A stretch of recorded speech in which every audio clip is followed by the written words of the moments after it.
may gaingon na Ghost Project substandard na. Hindi naman na substandard. Oh, grabing water breaker. Oh, water breaker ito ha. Pastang na gana. Baga kayo. Oh, isa may gaingon na substandard.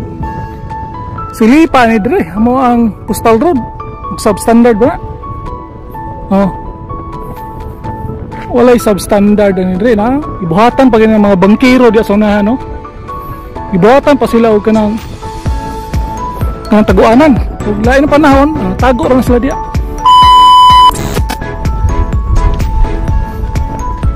Okay, good morning. So natakaron diri sa ano Coastal Road. Bukana na ni bridge Coastal. Abot kita diri. Ito lang gi-update ning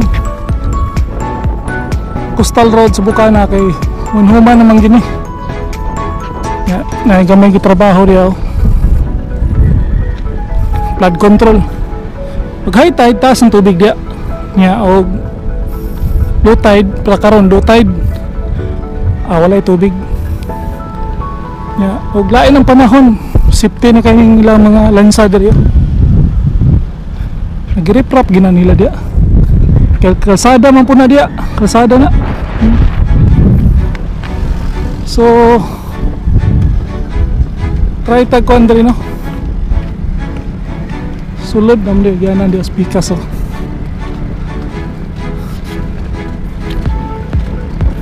Dong kalsada na dia dong.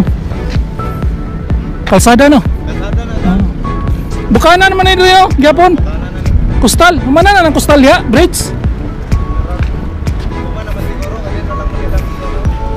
Kana na lang, ha? Nya asa na lusot? Ang kanang mga balay. Wahing dia, tuyok. Kini asam na agi dari dong. Makasulod ta dito speakers dili. Kato to speakers bit tanaw na to nila unsa ka lig-on nilang flood control. Okay. Grabe, susulid oh. Ang world class naman yung mga flood control ani. Grabe ka sulit. Oh. Oh, nga nakalig-on ning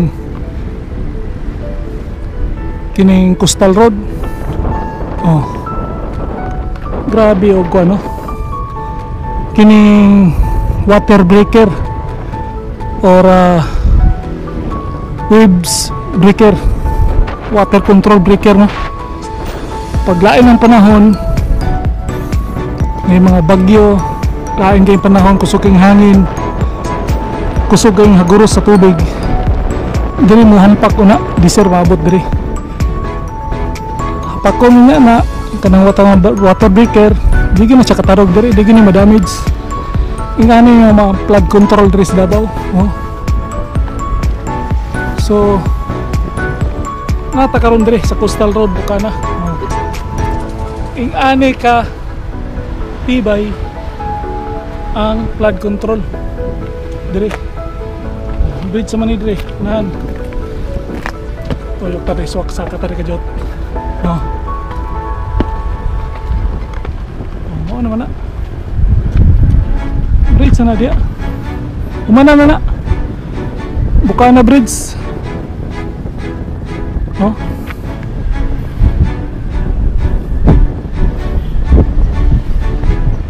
Grabe. Oh. Flood control oh. Nga ni kapibay ang flood control. Grabe. Oh. Bukana Bridge, manuma na. Coastal Road. Boss, pwede ba kagi dito? Isuray agi dito na kayo? Pwede dito na? Trabante mo dre? Manula na ni? Dito Marluyo? Shout out boss! Shout out dre! So nata dre no? Nindot kayo kining flood control diri sa Davao. Siya taga Jimay Bukana. So grabe ka ang mga kuan, ang mga bangkero kini mga mangingisda diri agi. Glain pa na ang tago na sila diya. Di na gid mapiktuhan pati itong mga balay-balay dito. Katago na gid. So muna no. Mao na yung Bukana Bridge.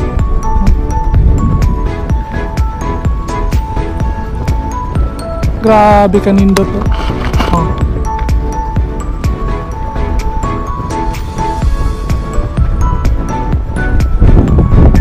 Kasi may gaingon na ghost project substandard ba na? Di naman na substandard to. Grabing water breaker. Oh. Water breaker ito ha. Pastang na sana. Baga kayo. Linoboy TV. Linoboy TV sa YouTube. Linoboy TV? Oh. Okay. Shout out mo. Shout out po na Pakibato. Okay, Pakibato boys. Shout out.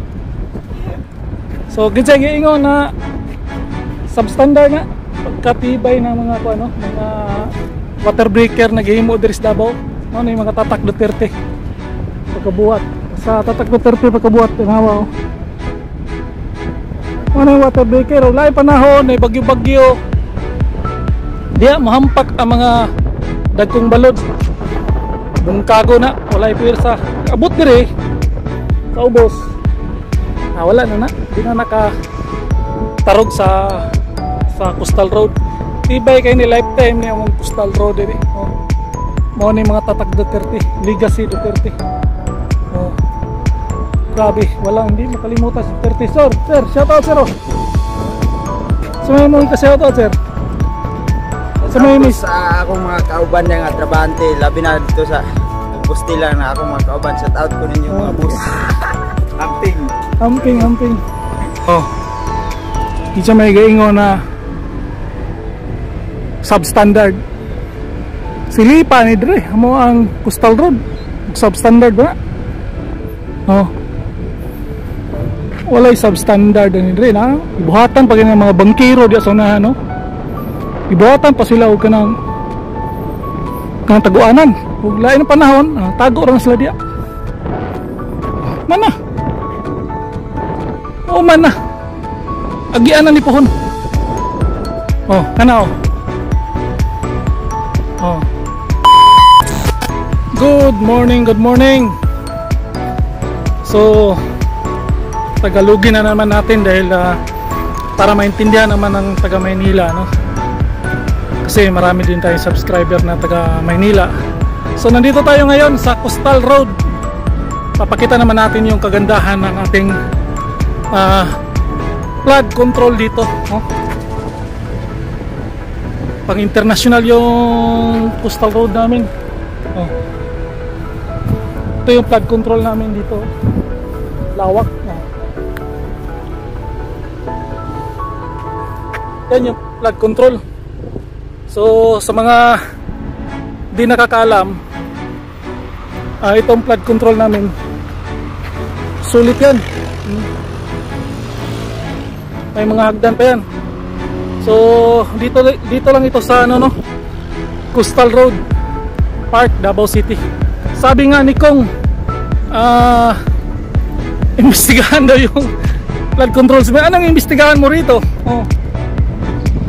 Wala namang sira, wala namang mga tumpag na ano, mga tumpag na flood control projects. So pulido itong flood control projects namin, may mga hagdanan pa, oh. Ayan, oh. Oh. So napakaganda, no? Papakita natin sa baba. Oh. Dito sa baba. Oh. Sa bandang hapon, mga alas 5 ng hapon, marami ng tao dito, marami nang nag-exercise dito, jogging, walking dito. Ngayon medyo tanghali pa, saka maganda naman panahon, kaya naisipan natin mag vlog kahit tanghaling tapat, ano.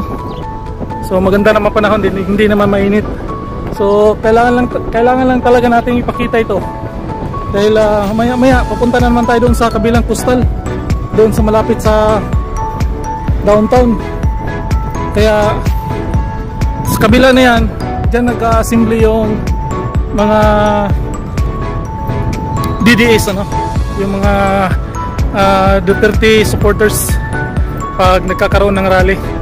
So itong park namin dito napakaganda, saka yung mga seawall namin, yung seawall na yan, papakita natin yan para alam din ng mga kababayan natin, no, na bawal ang corruption dito.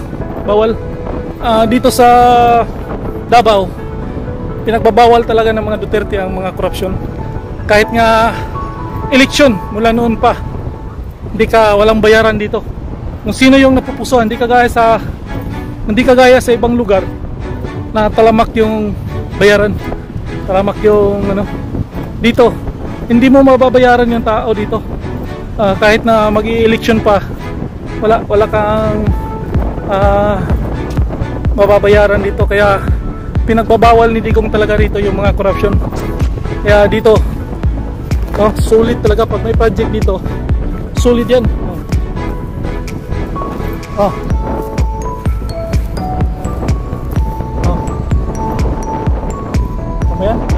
Yan yung seawall namin dito. Kung hampas lang ng alon pag-uusapan, baha, hampas ng alon sa pag masamang panahon, dito ang unang tatamaan. Itong seawall na to, itong seawall na to, napakatibay nito. Wala kang makikita ng ano dyan. Okay, pakita natin. Yan, ano, ito na yung bukana ng dagat at saka ilog, kaya tinawag siyang bukana. Yan, tubig alat na yan dyan, papasok sa loob. Kaya ngayon parang high tide na, kaya papasok na yung tubig sa loob ng ilog. Kaya itong seawall na to, itong flood control na to, yan, kita mo yan, matibay yan. Ito yung napakan ko. Pakita natin para makita naman ng taong bayan, makita naman ng taga bandang Maynila, no, kung gaano katibay itong flood control projects dito sa Davao City. Itong mga seawall na to, kita mo nga naman, no. Di tinitipid yan. Itong mga water breaker. Pag malakas yung alon, dito muna siya hampas dyan sa mga water breaker na yan. Yan, bago siya tatama dito saka doon. Kita nyo nga naman, ganito kaganda.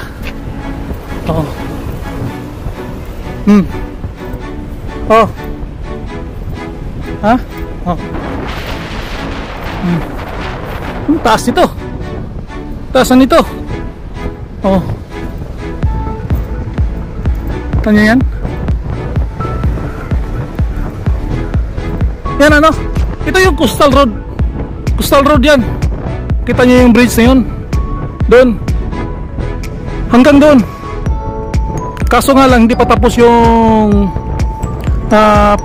hanggang Ikulan lang yata. Hanggang sa may SM Ikulan lang, itong may rotunda doon. Tapos hindi pa tapos yung papuntang Anzuela Cove. Pag natapos niyan, napakaganda niyan. So dito maraming nag-i-exercise dito sa bandang hapon. So ngayon tanghaling tapat at saka maganda naman panahon, kaya kinukunan ko na lang ng vlog. So pinapakita ko lang, kita nyo yung mga water breaker na yan, hanggang doon yan. Kasi ito na yung dalampasigan. Bago siya tatama sa, o kaya seawall, bago siya tatama, babasagin muna siya ng mga ang tawag ito, water breaker stone. Yan, ano.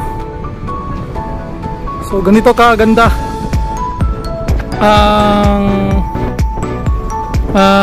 flood control projects dito. Okay, so yan, pinapakita na natin Oh. So, wala na kayong masabi. Wala na kayong masabi dito sa mga flood control projects dito sa Davao City. Napakaganda, pang first class talaga. Walang kurap, walang substandard, talagang matibay ito. Oh. Ilang hangin ang lumpas dito, sama ng mga panahon. Ilang beses nang dinaanan yan, hindi matitibag yan, tested na yan. So kaya ang ganda na mag ensayo dito araw-araw, bawat hapon ang gaganda na mag ensayo dito. Kaya yan, oh, presko ng hangin, oh, grabe.